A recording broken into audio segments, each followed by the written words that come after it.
Hey everybody, welcome back.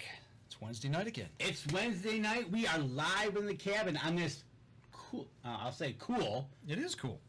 August evening. The weather has finally changed. It's not blazing hot like last week. Do you almost think... Don't say it, because this morning I got up, I had the back door open as I was in a meeting, and that cool air was just, had that, all you had to do was look, and you could almost vision the trees. Almost leaves. Feel it, couldn't you? Yeah, you could. It's not far away, man. Right, exactly. So, but it is mid-August. Well, the first 2 weeks of August. Well, right? I will say this. One of my trees in the backyard, the leaves have hit the ground, but I really think it's because they haven't been watered very much this year by the rain. I think when exactly. I've got a tree doing the same thing. I'm like, I think you're just lacking some water. Okay. Charles Byram, my man. Good evening, Charles. All the way from Iowa. Man, it is so good to see your name in the chat tonight. Where have you been, our friend? Good to see you back. Absolutely. Hope everything's going well in Iowa. So it's probably hot in Iowa. It might be. Are you locked and loaded over there? I think I'm ready to go. You ready? All right. Well, I tell you what. Let's kick this thing off then. All righty. Here we go. Stand by. 3, 2, and 1. Welcome back to another episode of the Up North Journal, everybody. I'm host Mike Adams, sitting in a nice, comfortable cabin this week with Dan DeFall. It is a nice, comfy cabin, and we are back live on this Wednesday night, cool August evening. It is fantastic to be back in the cabin after a week, and I tell you what, a blazing heat. A blazing heat. Being outdoors over the weekend, it was pretty hot, and I wonder how those guys did up the R100. I looked at that and I was like, oof. Yeah. That's going to be hot. It was smoking hot and muggy that day. Good grief. Right? So, I tell you ready to get with it? Let's get with it. Let's take care of the people who take care of us. All righty. How about we start with buck baits, folks? That's right. Buck baits. It's going to be about that time. Woods and Water is coming here in September. So if you're going to be going to Woods and Water, buck baits will be there. So make sure you check out. When I find out what booth it is, I'll tell you what it is. But if you go visit their website over at buckbaits.com and use the promo code UNJ20, you get 20% off your order.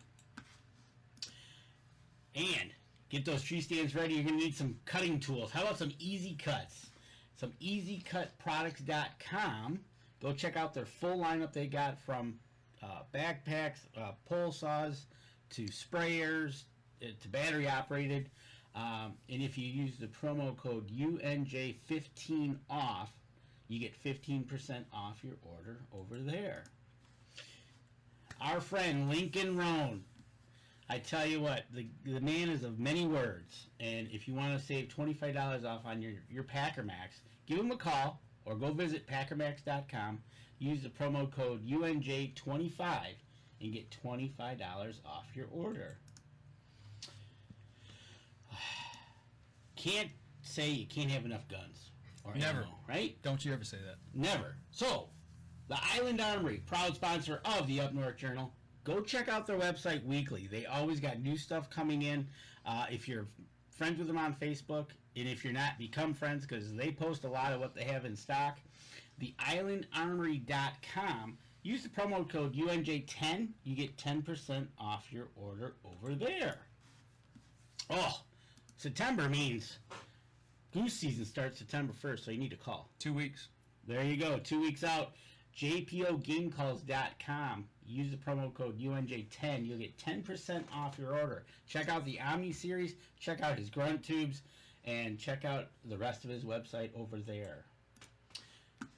And last but not least, voted #1 in the Detroit area by WDIV Channel 4 in Detroit for a coffee shop. Deer Camp Coffee won first place. Congrats to them. And if you're in the area of 15 and Dodge Park, stop at the brick and mortar store, pick up some. If you're ordering off the website, deercampcoffee.com, use the promo code UNJ10. You'll get 10% off your order over there. And don't forget, pick up a bag of Up North Journal blend itself. That's what we're drinking tonight. That's what we're drinking. It's awesome. And last but not least, 123 FM up in Newberry. There you go, folks. It is sunny, blue skies in Newberry, 71 degrees. Go to Cider's, get a pizza, get some coffee there. Deer Camp is proudly sold there as well. And get yourself some. There you go. So you got everything out of the way. I did get everything out of the way. The weather's changed. The weather has It's changed. time to talk some archery, dude. Right? What do you think? I think it's that time because I swear this morning would have been a good morning to be in that October tree stand. Anytime's a good time to be in a tree stand, as long as it's legal. You know what I'm saying? Right? Well, I tell you what, let's go ahead and get our guest in. He's sitting here anxiously awaiting, and we've got Rob Komyathy on from Outtech today to talk archery, talking a little PSE today. How you doing, Rob? Good. How are you guys? Man, we're living the dream. You know, it's good to be here in Michigan, especially as this time of year starts to approach and we start getting itchy trigger finger for a gun or a bow trigger, whatever. You know, it's a good time to start thinking about the woods. Yeah, there's never a bad time to think about the woods. And I think, Danny, were you like hinting that the frost is almost on the pumpkin? He said it. Is that what you were getting at? Well, you know, the further you go north in the state, and I hunt up in the UP, that could happen anytime after September 1st. It could. I tell you what, that's one of the dynamic we have in Michigan is literally you can start from Ohio, drive all the way up to the UP, go over to Ironwood, and you've literally gone through all 4 seasons in one day. You got that Yeah. right. No, I left my house pretty early this morning, and it was comforting to feel that little bit of chill in the air, and it gets you flowing, gets you excited for fall. It So- does. My right index finger starts twitching I just know, about right? this time of year, you know. It doesn't take long either. No. You know, Yeah, it'll be here before we know it. it will be, and it's one of those things. You first of all, you can never have enough practice No. in getting out there, even when it's blazing hot out there. It wouldn't hurt to throw some arrows down range, but it's just one of those things. You get a cool morning like this, it just gets that. And then having you on tonight was just, oh, this is gonna be great. So I've been kind of geeked all day. And Rob, first time on the show, and Yeah. how about give us a little background about you and Outtech? We're having Rob on in our PSE segment this time around because some of the dynamics have changed over at PSE and Outtech has taken over a little bit, and kind of explain that dynamic and tell us about you. Sure. So, just quick thing about me. I'm not a big talk about me guy, but been in the outdoor industry most of my life. My very first job when I was 15, I worked at a fishing tackle store and became a charter captain, chartered out of there, and then got out of that industry for a little bit, but always was involved, shooting, archery, and all of that. So fast forward about 20 years, got onto a pro staff position with Outtech.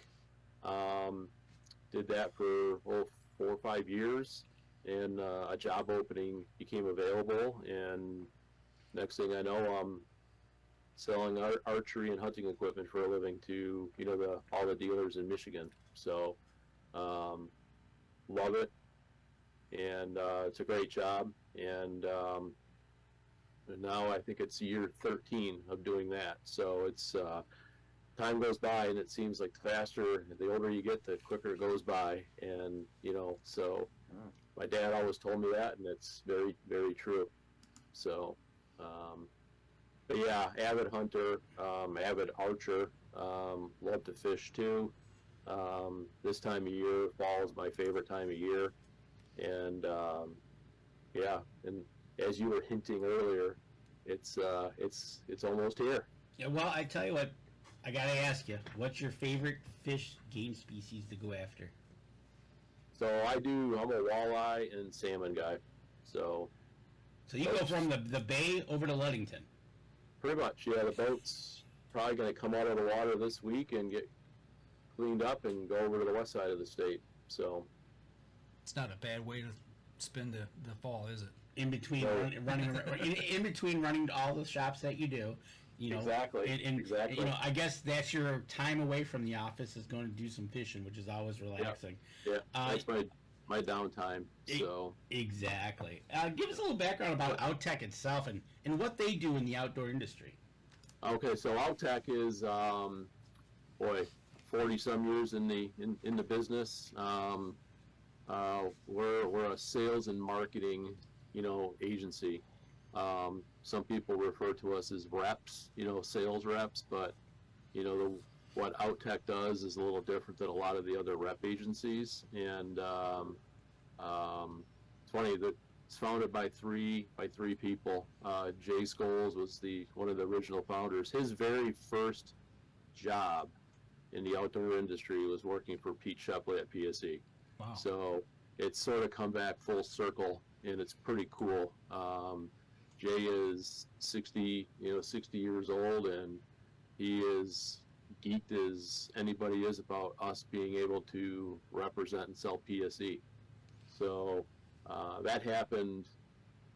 It's been a little over a year now. PSE always had internal salespeople, so they were actual PSE employees. Had really big territories, 6-8 states per guy, and that's a lot. PSE always wanted to get back to having, an external sales force. And so the magic happened, and we were able to connect and love it. So when that happened, we hired a few of their guys, so they've become Outtech employees now. And, PSE is our anchor for our archery side of our business. And it's been doing very well since we've taken over. That's awesome. That's great news for PSE and for people like us who work with PSE as well. We love it, and it seems like it's a great match made between two great outfits. Yeah, it is. And our relationships, that we have with our accounts and our dealers, and then on the side I'm in, the independent channel or the dealer base, I'm one of 12 guys that have those same kind of relationships with all their accounts, so it's worked out very well. And then the size of our outfit allows PSE to grow the way they want to grow that they weren't able to before. So it's a win-win for both of us. That's awesome. Absolutely. You talk about win-wins, and that's a great thing, especially in a small industry like we are for outdoors. It's very small and tight-knit community. That is for sure. And literally, you know this from ATA, is literally if you speak on one side of the building, it doesn't take long for whatever you said to get to the other side, right? It's one of those things. But, sometimes it happens before you even say it. Right? Yeah. Very true. That's for sure. And I tell you what, it's one of those things. Having you on the show for the first time, it's great to have you on. And we know you go to Sunrise. You were there today, matter of fact. Yep, I was. I stopped there on my way home. Exactly. Yep. So it's good to have you on, get to know your background, and Adam Wynn who is on Up North Journal staff, is our fishing guy, who is all about you now because you said walleye and salmon in the same sentence, and he's like, because he was over on the weekend. He was over in Manistee catching some fish. So, he was going and Lake trout, king salmon, king, crappie, and what else? Something else. I forgot. Brown? May have been brown. I can't remember. Yeah, I'm sure he'll type it in here. He'll tell us. So, we want to dive into the PSE lineup. We good to go, or should we keep going? No, I tell you what. He talked about PSE. Renewing a little bit and setting the tone for some stuff. They brought back the Omen, and that's what we kind of want to hit first tonight. So let's take our first break. When we come back, let's talk about the Omen and why they brought that back into the lineup and their thinking on that. So we'll step outside. We'll be right back after this. Okay, folks, a lot of people in the cabin tonight. I see. Yeah, Denny Steiner is in the cabin, and did you see that? He's getting ready to go to Africa next week. Yeah, his trigger finger, he said, starting to cramp up a little bit. I wonder what he'll be shooting. Yes, Denny, type in what you're going to be shooting over there, or what you plan on shooting. Coho. Coho, that's That's right. what he It does. was Oh, Coho, yeah. yep. So yeah, he was over there at Manistee. He's been over there a couple times this year already. All right.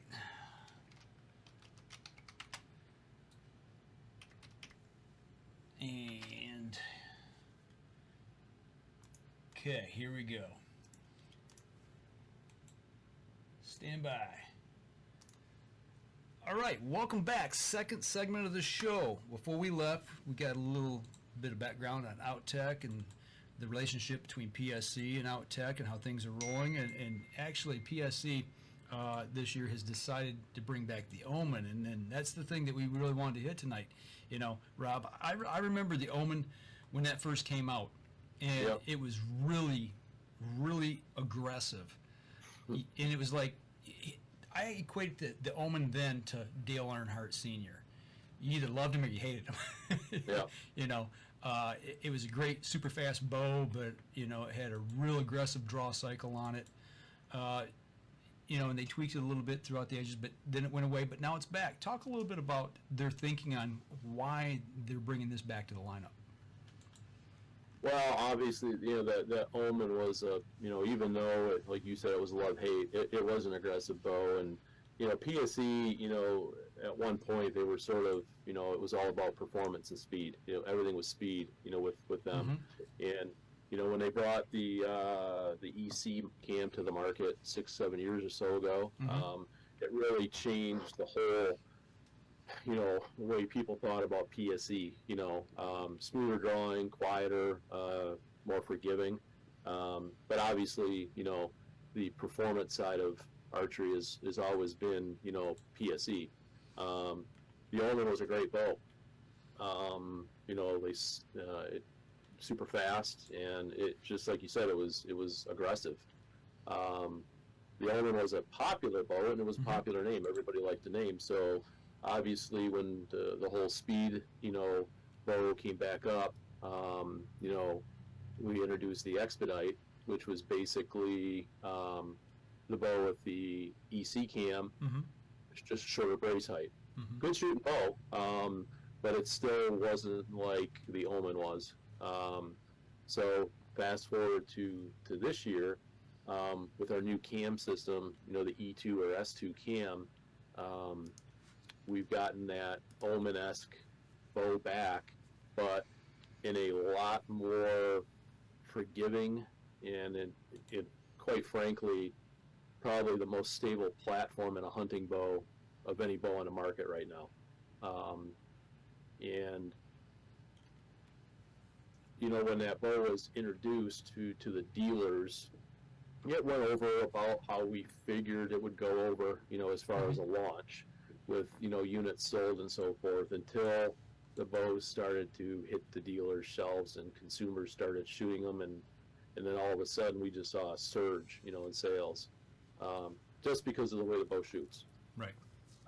It's incredibly stable, and it's quiet, it's dead in the hand, and it's crazy fast. I mean, it's the 356, you know, IBO speed rating on that bow is actually it's pretty conservative. Really? Yes. Yeah. Yeah. That's what we like to hear. That's conservative. Yeah. So the first sample I had was a 70 pounder, and at 70 pounds, 29-inch draw, shooting a 450 grain arrow, shot through the chronograph at 312. Wow. Yeah. So the 356 is not, it's actually a little underrated. Okay. But the thing with that bow is we have a term, it's called dynamic brace height. Yep. So brace height on that bow static is 5.5 inches on the EC cam. The dynamic brace height is a way to measure brace height at full draw.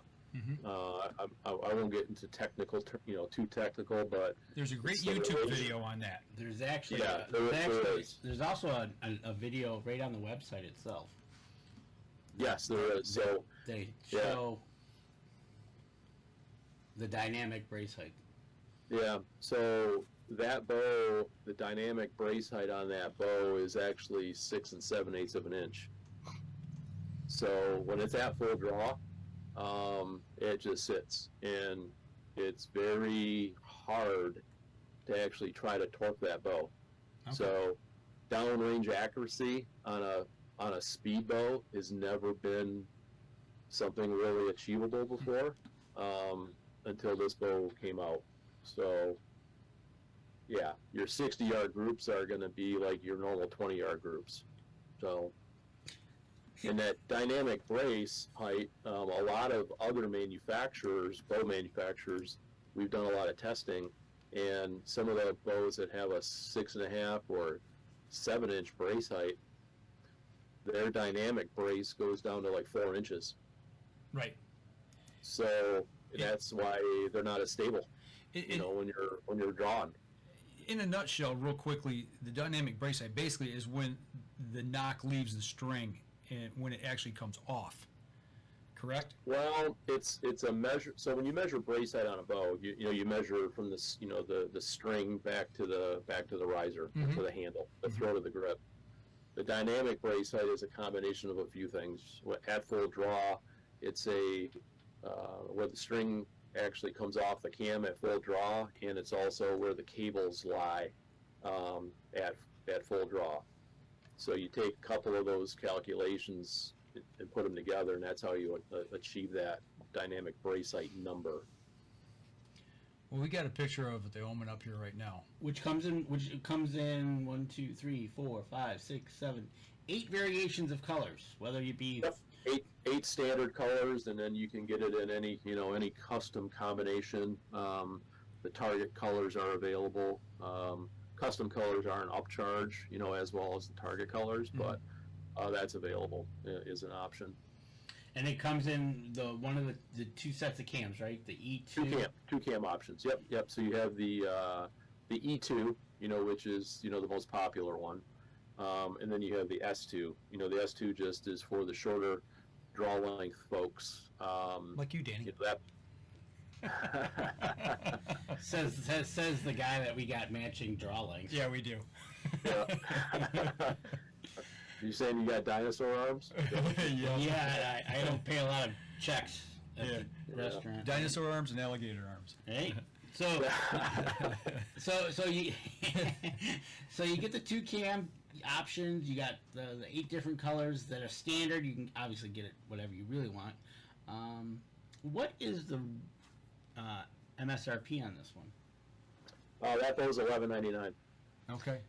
And that falls right in line with about a bunch of other major competitors that it's about the same price. That you look into them and it's right in that ballpark. It's not cheap by all means, folks. But it is an investment, and like you said, if you ever shot the original Omen, and from what it sounds like shooting this one, it's heaven and hell. Yeah, and with this yeah. cam system, you can get the high let off, 90% let off, Right, which makes it easier. And he just said that he 312. He got his rocking at 312. That's just. Well, let me ask That you.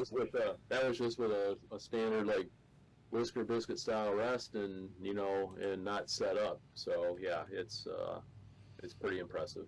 And you're thinking about hunting with this year? You were saying? Oh, I have a 60-pounder that I just set up, Okay. and I literally just finished putting strings and cables on it and bolted the rest, and just sort of tuned it real quick, and I'm going to build some arrows for it. But I'm thinking my draw length is 28.5, and the arrow that I'm going to hunt with out of that bow is going to be closer to it's like 375 grains, Okay. and I'm anticipating that arrow shooting in the 310 range out of a 60-pound bow. That's smoking. So it is. would you say out of the PSE line, this is probably your favorite bow out of the line? I don't know if it's my favorite. Okay. It's that's the problem when you start doing this stuff. When you've got all these bows, your sample bows, it's like which one am I going to actually hunt with? You know, the levitate. You know, I still really like that bow. You know, it's crazy light. It's for a packing in kind of bow. It's awesome, and I've got that a bow set up to hunt with, but I ordered a 60-pound Omen 2, and that's probably going to be my go-to hunting bow this year. Okay. So, yeah, between that and the XF33, which actually was just voted, it just got high praises on, Archery Trade Magazine just this past week. We love it. Yeah, that's a great bow. I know that's what the bows you guys are shooting. Yeah. So imagine, your bow, shooting 20 feet per second faster is basically the Omen. Wow. So, very similar feel, and to be honest with you, I think it's a little more stable at full draw than the 33. That seems amazing to me when you Yes. tell me that. When you tell me it's a lot more deader in the hand and it's harder to put torque on it, but it's just that much improvement overall from speed to the way it feels in your hand is just I don't know where Pete Shepley stops at innovating Right. and turning over new things. Well, let me ask you this about it. The thing that really stuck in my mind when I shot the Omen when it first come out is at full draw, you had to have so much back wall pressure that if you let up the slightest bit, that bow was coming forward. Oh yeah, it has zero valley. Mm-hmm. So How is that back wall and valley compared on this E2 cam versus that first one? So on either E2 or S2, they're very similar. As far as the valley is a lot deeper than the original Omen was. And part of that is, the way the let-off modules work. So that module, comes from the factory with the high let-off mods, which are, 80, 85, 90%. You can also get, as an option, it's an additional module. It's called their low let-off module, which is 60, 65, I'm sorry, 75, 70, and 65%. Let off. That's actually what I have in my bow. Okay. I like a little more holding rate on the back end, and it changes the feel of that cam. It doesn't have that big dump at the end like a high let off bow does. Mm-hmm. But you don't have to worry about staying in your shot as long, as much as you did with that old cam that was on the Omen. Okay.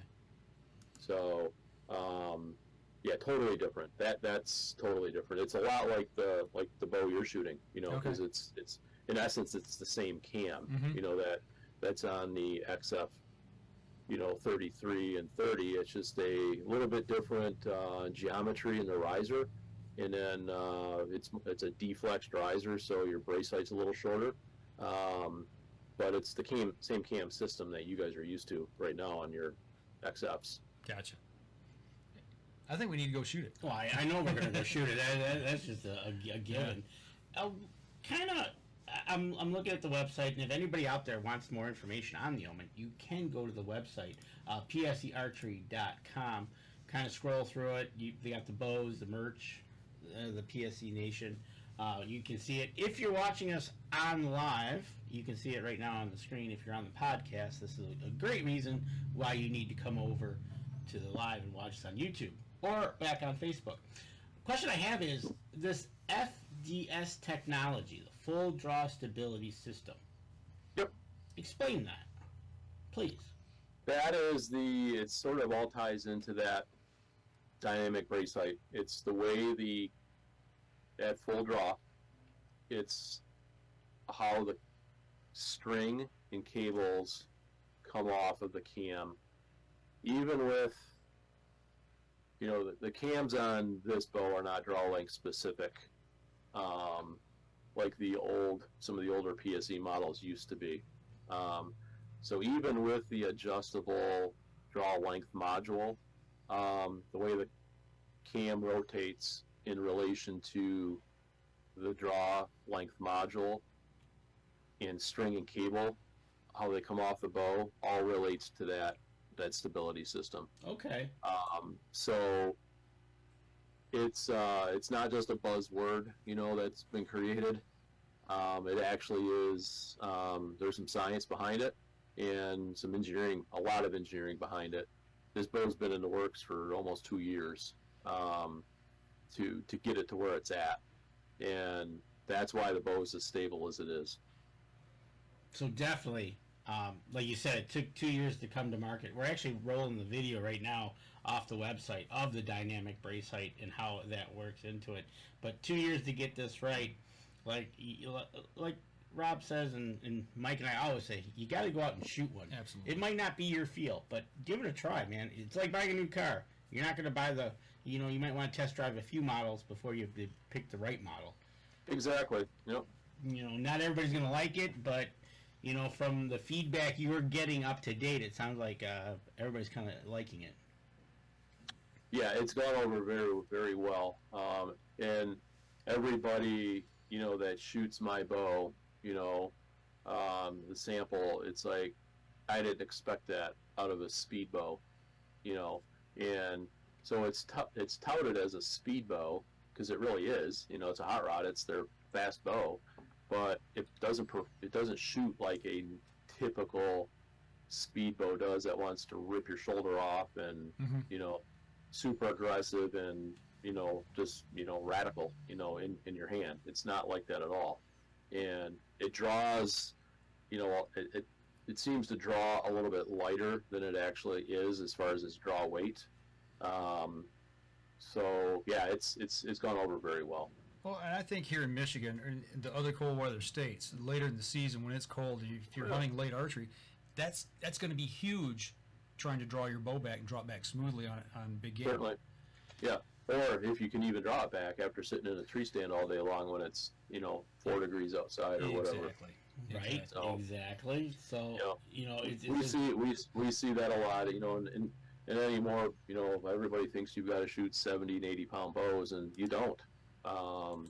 We're still, 70 pound is still the most popular draw weight on a bow, but we sell a lot of 60 pounders, and I've got actually one of my shops, he ordered a 50 pounder for himself because he's got shoulder issues, and this 50 pound Omen is performing better than his old 70 pound bow of a different brand that he switched from was. So yeah, and as we all know, the older we get, it makes it a lot easier on the shoulder. Be my guest at 70 pounds. Yeah, exactly. Exactly. So. Yeah, I'm a 60 pound guy myself, so. Okay, well, we're bumping up against our second break here, so let's step outside. We take another break. We'll come back. If we need to talk a little more about this, we will. If not, we'll move on to the next bow that you want to cover here. So we're going to step outside, and we'll be right back after this. All right. Adam Wynn, you need a new bow. Tammy, your son took your crossbow permanently. That means she has to buy another one. Right, exactly. We could help out with that. We can direct her in a direction for a nice one. Right.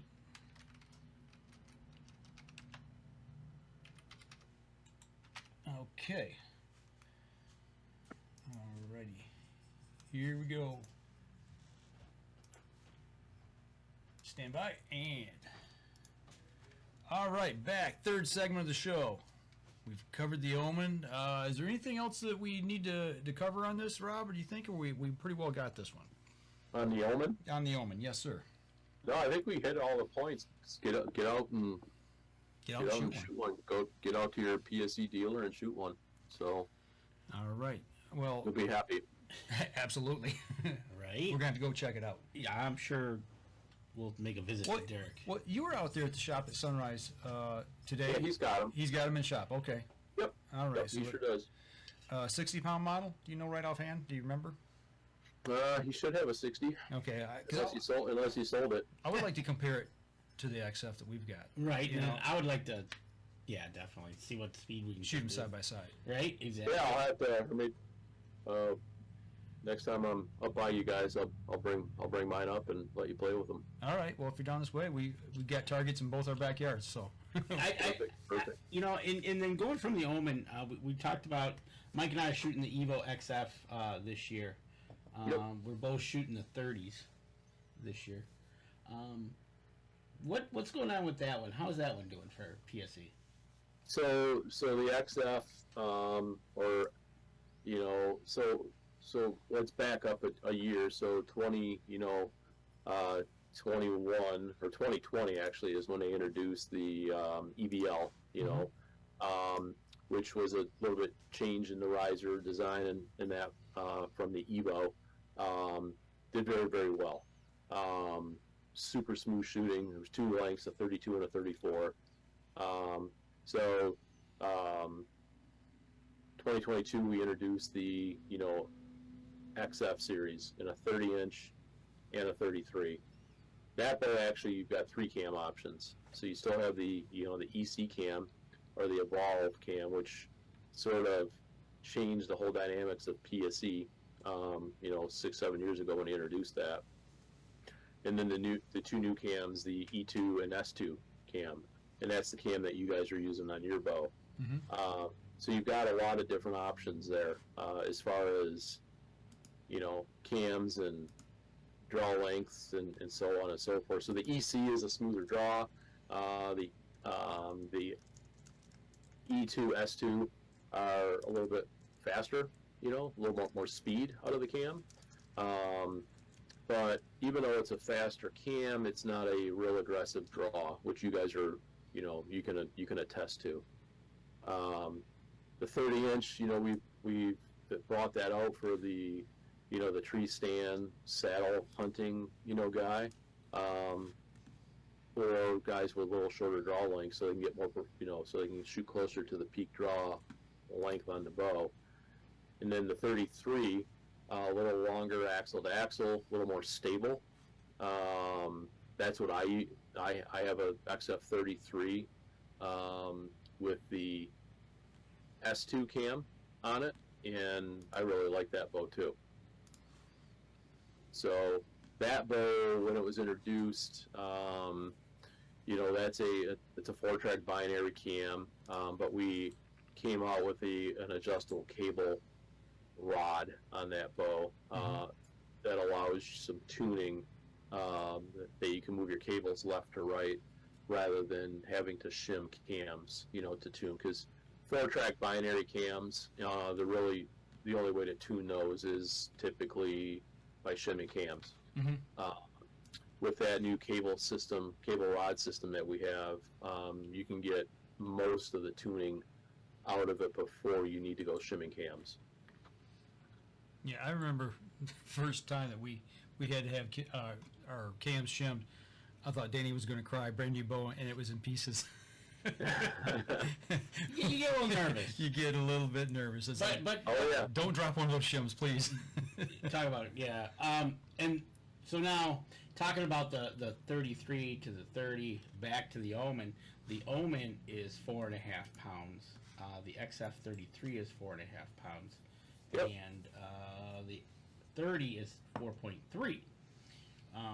There again, you know, like you said, when you're out there, you've got a vast selection of your cams, how you want to shoot, whether you want the a little bit more speed in the S2 and the E2 cam, or do you want the a little bit better draw cycle on the EC? Correct. Now, you were talking about you like the low let-off. Do those come Yes. low let-off as well? You can get low let-off mods for all of our cams. Okay. So, yep, it's another mod kit that you would buy, and you can't necessarily order the hunting bows with a low let-off module. You just need to buy the low let-off module kit, Okay. Okay. and that just replaces your your draw length module. The cam the cable just rolls over a little bit differently on it. When you're drawing it back. Do you find people that order the low let off mod kit, are they for their hunting rigs, are they typically more of the come from a target shooting background? Yeah, because obviously, the whole target world, I mean, everybody, you want more holding weight, so especially if you're shooting a hinge or a back tension kind of release, where you need some weight in order to trigger your release. So a lot of those, that's where a lot of that is coming from. So, but the other advantage too with a low let off is you pick up a little bit of speed too. Typically, on like an average draw length of 29 inches or so, you're going to gain 2 to 3 feet per second by going to a low let-off module as well. There's always a little give and take which way you go. There is. To get something, you got to give something. Yep. The one thing that I found too, by using the low let-off mods on that bow, is it eliminates some of that dump at the end of your draw cycle. Anytime you have a bow that's got a high let off, 90%, that's pretty high. That energy has to go somewhere, right. and it goes into the final section of the draw cycle, and that's where you get that dump. Where you're rolling over, then boom, it comes in. So when you have a low let-off module on there, it's more of a steady pull, and it just comes back to your full draw. So you don't have that dump at the end, which I like, especially in a hunting scenario. And then letting down isn't as scary, because a lot of times on those 90% mods, it's like you gotta when's it gonna? Then you almost have to push the bow forward to get exactly to get it to let down. Yeah. So, and that can get a little scary. But even with that low let-off module, it doesn't want to rip your arm. Gotcha. So it's still got the same valley that the high let-off module has. It's just it's easier to let down. Yeah, going back to the Omen, the first Omen, I remember that letting down on that thing. Ooh, that was a nightmare. Your shoulder was coming out of socket just about. Oh yeah, without a doubt. And the XF 30 and 33 again comes in the 8 standard colors, and you can get the custom colors as well. Correct? Correct. Yes, sir. So, again, folks, you got to go over to your dealer to shoot these bows. You hear us talk about it on the show, or else when we're out on the field doing live. When we got Rob on, you hear us talking about it. He shoots them, we shoot them. But again, get out there, go check them out on PSEArchery.com. Get to your pro shop. I advise you to get to your pro shop now. Don't be one of those that wait till September and then want to, unless you're seasoned, then okay, go for it. But don't be that guy that shows up on September 25th thinking he's going to be out there opening day. Yeah, exactly. Well, and to be quite frank, the way this whole supply chain thing is right now, you may not be able to get something if you wait that long. Absolutely. So, it's still, I don't quite understand it, but it's still, the demand is still there. I mean, it's, and getting stuff is difficult. It really is. Well, looking at it, and it's, go ahead. And then that's the one thing that I will preach from the, off my soapbox per se. Don't give your dealer a hard time, or don't think he's feeding you a line when he says he can't get stuff. They can't get stuff. So, it's not just our industry; it's everywhere. So, if you don't believe that, go to the grocery store and look for some stuff that's not there. Exactly. I mean, go try to buy some chicken breast at Meijer right now, and it's empty. So peanut butter was off the shelf for months. Yep. So yeah. Well, speaking of that, and looking, I mean, we talked about the Omen, and we've talked about the XF, and we're going to talk about the Levitate as well. Looking at those 3 higher end bows, as far as the factory, I mean, are they behind? I mean, I know there's product on the shelves at most of your shops, but depending on how quickly they sell. But what kind of traffic are we seeing in shipping on that? So the again, it's about help. So PSE's in Arizona, and finding help out there, qualified help, is a challenge, just like anywhere. Fortunately, though, on the aluminum bows, after the CNC machine's programmed, they basically hit a button, and it spits out risers. Right. And those machines run 24/7, literally 24/7, cutting risers. And then they go and they get their, either anodized or color fusion process, and then they get assembled. Mm-hmm. Carbon bows, that's a little different story. Our carbon bow is actually made in Arizona. It's U.S. made. It's the only U.S. made carbon bow on the planet. Mm-hmm. So that one takes a little bit more than pushing a button on a CNC machine. That's physically hand laid, and this piece of carbon fiber, I don't know if you can see it or not, I got it on my screen.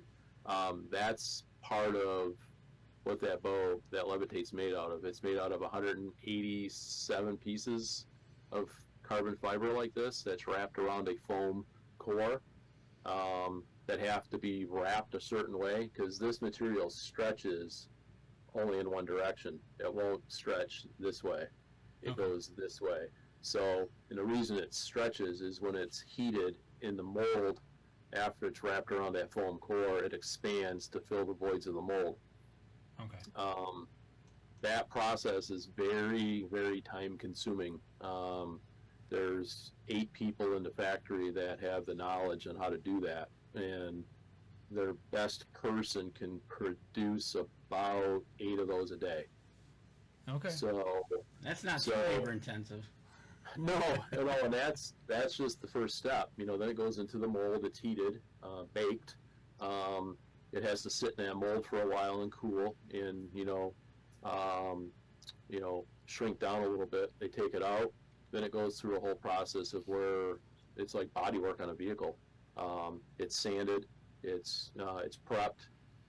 It gets a primer coat. It goes through another inspection process before it goes to the paint or the final finish process. Mm-hmm. So at one point, those bows, we were at 16 weeks from point of order.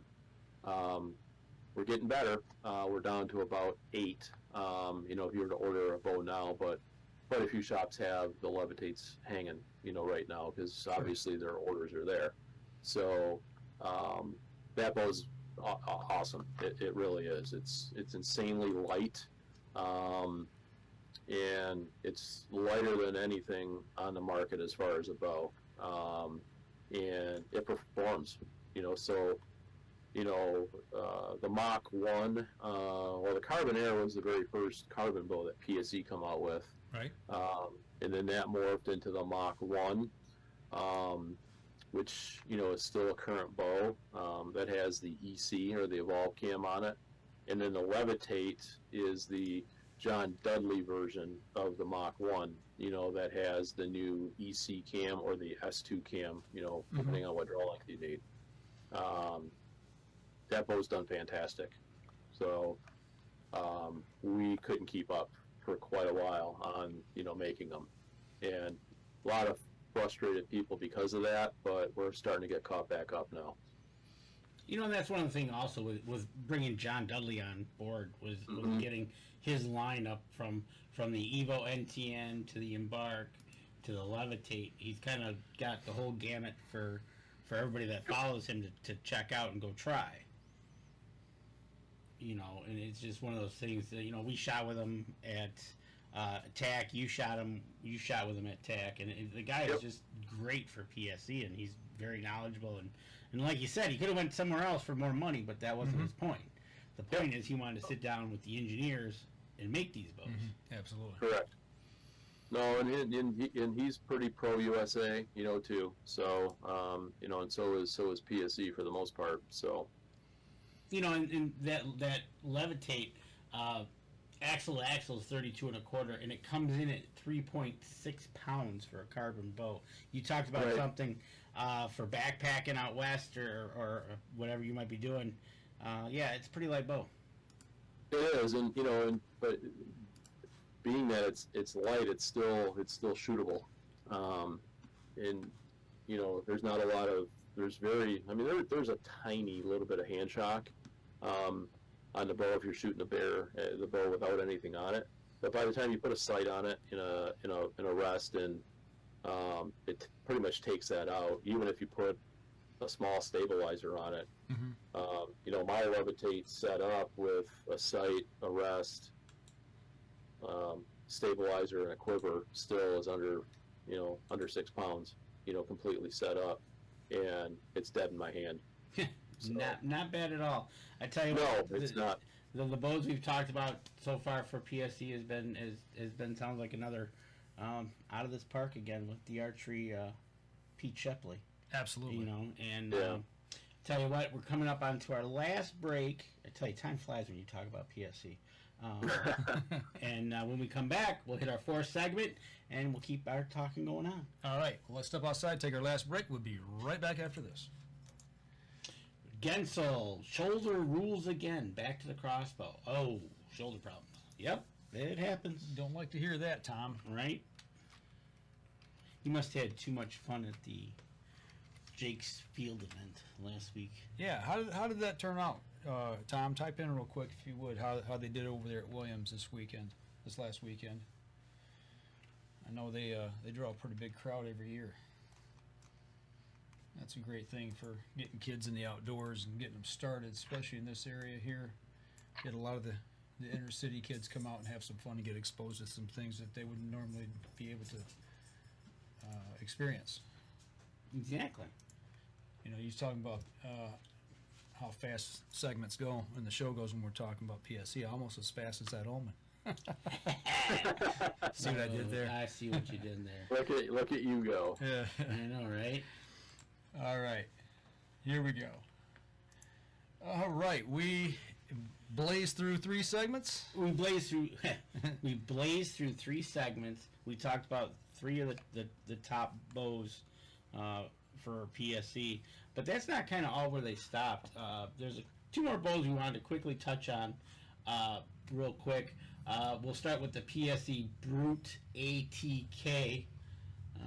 And yes, I think that was named after Komyathy for the guy. Don't go there. Give us a little background on the Brute here, and what Sure. they did with that. So obviously the 3 bows we just talked about are their flagship bows, or their Pro Series bows that are only available in pro shops. Your true archery pro shops, can only sell the Pro Series bows. So obviously PSE, we've got bows for everybody in every price range, from, entry-level kids bows at like $229 all the way up to $1,900 for the Levitate. But the Stinger and the Brute got a refresh this year. The Stinger has been around the PSE lineup for quite a while. That's still a single cam bow. So single cam on the bottom, idler wheel up top. But the ATK gives you, a little bit more draw length adjustability now from the old model. Cosmetically, it's been, it got a facelift because it just quite frankly needed it. And then the Brute actually got quite a upgrade. That actually went to a 4-track binary cam system, with our PBTS, our cable splitter system on it. And that bow, for a bow that's, MSRP of $599, it performs really well. A bunch of draw length adjustability on it. That bow you can get a couple different ways. You can buy bare bow, or you can buy a ready to shoot. There's 2 ready to shoot packages. A basic package and what they call their Pro Pack, which has a little bit better sight and rest on it. So those bows are available, obviously, in pro shops. But the Stinger and the Brute are what they call their Core Series line, which are available pretty much everywhere. So some of your box stores that carry, archery, possibly would have those as well. Yeah, we were just had a picture of the brood up. That did have a big makeover.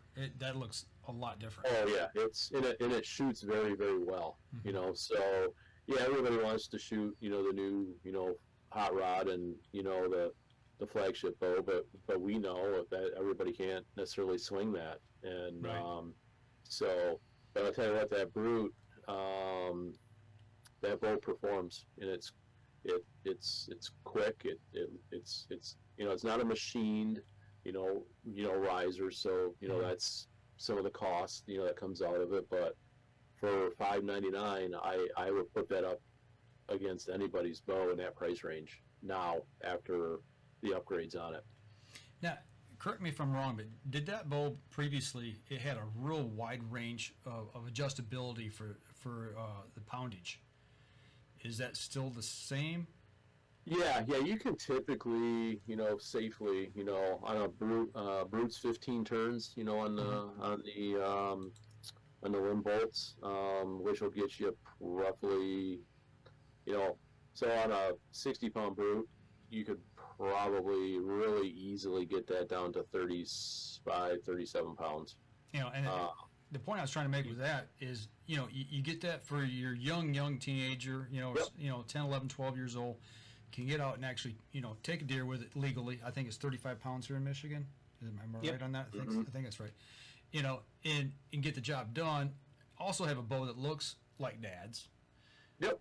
Similar to Dad's. But then as he gets older, you turn the poundage up and you get up into something when he's, late teens, early 20s, has that first job and can't afford the high-end bow, he can still get out and hunt and do the job.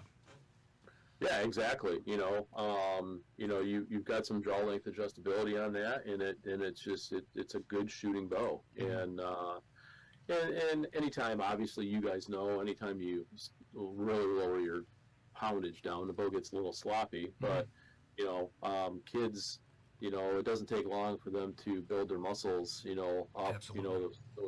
Those deltoids and stuff that you don't usually use, so they can easily get the poundage back up to Right. where they need to be. And And that's the thing, right? You start them out, and what you don't do is you don't do the, hey, you want to learn to shoot a gun, give them a big old 10 gauge with a 3-inch slug, and say, try this, right? Yeah. So but you get them into something like this, and you start low poundage, and as soon as they start to see they can become more accurate and they start moving up, it really helps in their mental aspect of they can do it. And once they start pounding that target and they get that confidence built up, it makes a world of difference. Oh, without a doubt. And that bow's, fairly light bow. It's a 4-pound bow, and you've got 7.5 inches of draw length adjustability on it too. So more than a lot of bows in that price point, and you don't have to buy separate modules. It's a rotating, mod on the cam. So Exactly. Yeah. So, and again, the price point on the Stinger. $3.99 on up, depending on how you buy it. $3.99 would be like a bare bow, and then there's 2 different packages on the Stinger as well: the standard pack and then the Pro pack. Okay, so right there, probably around $500 get you a complete bow. Start it off. Yep. It'd be great, and you got everything to go. And it's like almost like a one-stop shopping. And then all you need to do is get some arrows, and away you go. Start flinging them. Right. Exactly. There you go. Exactly. So again, Arrows, a target, and release, and you're ready to go. right, and he'll be wanting to shoot, or she will be wanting to shoot every squirrel and rabbit in the backyard. Neighborhood pets, be warned. Right. But going over all these bows again, folks, we can't stress enough. Get out to your local dealer, try them, shoot them, try different other bows too. Don't just listen to us. Try everything they got in the shop. Each shop is a little bit different. What lines they carry. Try them out. Try different ones. Plan on taking the time to do it. I can't stress enough. You can't just run in and hey, I'm going to be here for 10 minutes. That doesn't work. Try about a couple hours. Yep. You know, Easily. you Yep. know, Take the so- time and Yeah, plan on some time, and then if it's a true archery pro shop, they're going to want you to spend some time shooting bows. If they're, if you're in a shop and they're rushing you, that's probably not the shop you want to go to. there you go. So, exactly, and that's one of the you things know. we always stress when Mike and I are heading out. Typically, it's we're going to spend no less than an hour there if we're looking or trying to set up our bows and have Derek working on them or whatever we're doing. We're going to take the time with him. He also, what's nice about Derek is he explains what he's doing. I know Dan helped us out tremendously wherever he might be in Ohio. You don't like it, do you? But these Michigan fans, they got a real love affair with Ohio. I know, right? Can't say it. But like I said, go over to PSEArchery.com, check them out. Go over to your archery shop, check them out there, shoot them. And I think we've covered just about everything, I think so. except Rob's new. Oh, we got to run down the typical list of questions for him to get to know him just a little bit better. Exactly. Yeah. You know? Danny won't throw you under the bus. It won't be painful. We So- promise. Well, Right? So two things. yeah, I think my connection's getting a little weak here. Right, there you go. See, Yeah. Denny Steiner sounds like he needs to upgrade his bow. He said. I think he And- needs a new levitate myself. Right, and Tom Gensel said they had 147 kids there, best one yet. That's awesome. That makes 2 in a row because Yeah. their seminar they had earlier in the year was packed too, so that's a good sign. The turkey seminar? Yeah, There we go. with Dan. That's good. All right, Rob, we're not going to let you go that easy. Tammy says, No, I Yahoo. didn't think so. So we got 4 questions that we ask all our newbie interviewees, and the first one is, obviously, because you went to Ohio today and you came back, so you're jumping in the car truck, you're zipping down 23, you are going south, and what are you listening to on the radio? Depending on my mood. Well, you're in a good mood today. Oh, I was in a good mood today, I don't know if you've ever heard of Andy Frisella. Does not ring a bell. You ever heard of 75 Hard? No. So a podcast. I was listening to a podcast. Okay. Okay. So, Andy Frisella I was listening to today. So all right. So you listen to a podcast on your way down to the other place. You know, you're driving in your car. You're driving for a few hours. You possibly got a snack with you. What would that snack be that you're snacking on? Your go-to. go-to snack, Yep. that would be Planters Deluxe Mixed Nuts. I like it. Protein. There you go. Can't complain about that. And then Oh, go on. lots of water. Oh yeah, for sure. You gotta always hydrate. No matter, you might seem like you're not, but yeah, stay hydrated no matter what the temperature is. That can go bad real quick, The older you get, the more important it is, too, let me tell you. right? Yep. So, question number 3. Mike and Dan are coming over for dinner. You didn't invite us, but we're coming over anyways. What is going to be your favorite go-to meal that you're going to prepare for us, whether it be a game-wise? No running to buy some steaks or whatever, but what would be your go-to meal that you're going to serve Mike and Dan? I think it'd be different because we didn't get invited.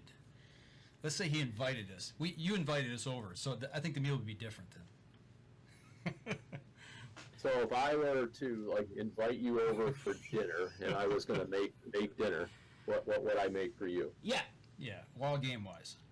So it would either be a sous vide venison backstrap on the grill, or a wild lake trout grilled on the grill, and then probably the appetizer would be a smoked salmon, dip, and possibly, depending on how fresh or how what day of the week it was. If it was like right back from like a salmon fishing trip, it could even be some fresh caught Lake Michigan sushi. Oh, that's the best we've had so far. And no, Adam, you're not coming with us. Adam's staying home. Right? Okay. Awesome. Great meal. Surf and turf. I love it. All right. Surf and turf. So, we've had... Or the staple would be, smoked ribs. That's pretty hard to beat, too. What would you feed Danny if he just showed up at the door uninvited? That's what I want to know. That's the real question. So if you showed up uninvited, it would probably come out of the refrigerator, and it would be some kind of protein and salad or protein and vegetable. That's sort of the go-to everyday meal in the Komyathy household. I'd take him down to McDonald's and say, here you go. That's what I'd do. No, I wouldn't do that to my friends. There you go. Thank you. Okay, so we had this great meal. We're sitting by the bonfire after dinner, relaxing. What would be a go-to story that you would tell us that really sticks out in your mind that happened to you that you'd want to tell us? It would have to be some kind of hunting story. Or fishing. Or fishing. Mm-hmm. Yep. Outdoors-ish. Yeah, definitely outdoors. That's where my roots are. They've always been there. I don't know. I don't know about one story. I like to, obviously, as you can tell, I like to talk. So it helps it helps in your business. Really, it does. Yeah, it does. It does. So I don't know. I'd have to think about that one. That one caught me a little off guard. So let me ask you this way: when you were younger, as in teens, and you were doing the outdoor thing, what's one of the stories then? That's your first kill, your first catch. What comes to mind? So I'll tell you something, and this is no BS. So my very first job when I was 15, I worked at a fishing tackle store down in Taylor, Michigan, and I worked there for quite a while. While I was in school, and at that point, that was back late 80s. So I had a guy come in and bought a lot of stuff for his boat. Downriggers. At that point, it was Loran C instead of GPS. Yeah. Mm-hmm. Bought one of them and bought a bunch of rods and reels. And, he spent a lot of money. Week and a half, 2 weeks later, the guy comes back in and wants to return all of that stuff. Oh no! Uh-oh. Not him. So I remembered this guy because he was with him, and so I said, "Well, that's not up to me. I got to get the owner." So John come out and said, "Well, we can't necessarily do it." And he goes, "Why do you want to return it?" So the guy, when he got home, his wife found out. Wife went ballistic. And it's not real funny, but it is. He killed his wife because she attacked him, and he ended up in jail. Oh no! So he needed bail money. So as far-fetched as that sounds, that is a true story. And that one sticks with me because it was like, you got to be kidding me. Wow. Yeah. So when guys complaining about, or when their wives complain about buying stuff, I guess this guy, it was the wrong day for his wife to complain about how much money he spent on his hobby. Right. Took it to the nth degree and ends up in jail. Wow. Yeah. He's probably still there today. Could be. Oh, I'm sure he is. Yeah. I'm sure he is. Well, I tell you what, that had, at your age, at that time, I mean, the look on your face when you probably got the whole story, you were like, oh. Wow. Yeah, that's when I was like 17, 18 years old, 16 to 18 years old. So, yeah, that was pretty crazy. Mm-hmm. So all the wives out there that want to complain, we're not saying anything bad, we're just saying, at least you're not that person. Yeah. Right, So, exactly. Wow, that's wild. That's a story. So yeah, he doesn't have to worry about falling into that category of being afraid of his wife selling his stuff at the prices that he's told his wife that he paid for when he passes. Right. So, Right. yeah. That is I think that's the wildest story we've had. That out here. is literally the wildest story we've ever had. That's crazy. Well, since you worked at a tackle store, Danny and I may have to pick your brain here in about 5-10 years, because we've talked about that's what we may want to do, is get a tackle shop somewhere There way you up go. north and just retire and go off grid, you know. So that's awesome. Well, I tell you what, we've exhausted enough of your time here. We're gonna wrap things up, and we really thank you for coming on the show, talking Oh, with no us, problem. Thanks for having me, and it was fun. Enjoyed it. running down a few of the things from PSE that's new this year. But, Absolutely, it's always good. We're gonna have him back on for sure. I'm sure there's other things we can talk about. We'll probably hear about his Ohio stories and everything after There we hunting go. season. Have him on. Obviously, he'll be down at ATA. Yes, sir. I just got a packet in the mail today from the ATA and a save the date. Oh, So- how nice! Yeah, I think our registration opens up, I think, on the 27th of September. Of September. Yeah. Well, guys and gals, it's been great having Rob on tonight. Don't forget, I think we might be under 50 days now to the opener here in Michigan for archery season. We're pretty close. Yeah, we're getting close. So, It's you know, gotta be real close. get to your pro shop, get your gear you got now taken care of, get it ready, start shooting if you haven't already. If you're looking for new equipment, get out there, make that purchase real quick, because like Rob said, you know, the supply chain issues that are going on now, you just don't know. So for those of you listening on the podcast, you know, go over to iTunes if you're listening there, give us a review. That helps the people who support us. And if the people that are listening are watching the live stream, or if you're listening on YouTube, you know, give us a like, follow, share the show for us, you know, and go over, check out PSE's social media pages as well, and do the same for them. Rob, hang on real quick, and after the show we'll chat real quick and we'll let you go. So, but next week we've got Miller deer tracking with a dog. we're interviewing the tracker or the dog. Both? Probably both. Okay, all right, fair enough. To be a first. Have we ever had a dog as one of our guests on before? Oh, As a guest. wasn't a guest. We had what was the dog down at? Dixie the praying dog. Thank you. Yep. Dixie. Yep. Didn't interview her though. No, So we didn't. this will be our first. So, all right, folks, that'll do it for us this week. So make sure you tune in next week, same time, Wednesday night, 7:30, and we'll be back on then and talking a little bit of deer tracking for those of you who might need those services, or maybe you're thinking about training a dog. Training your dog. There you go. Absolutely. Well, that'll do it for us this week, folks. We'll see you again next week. You all take care.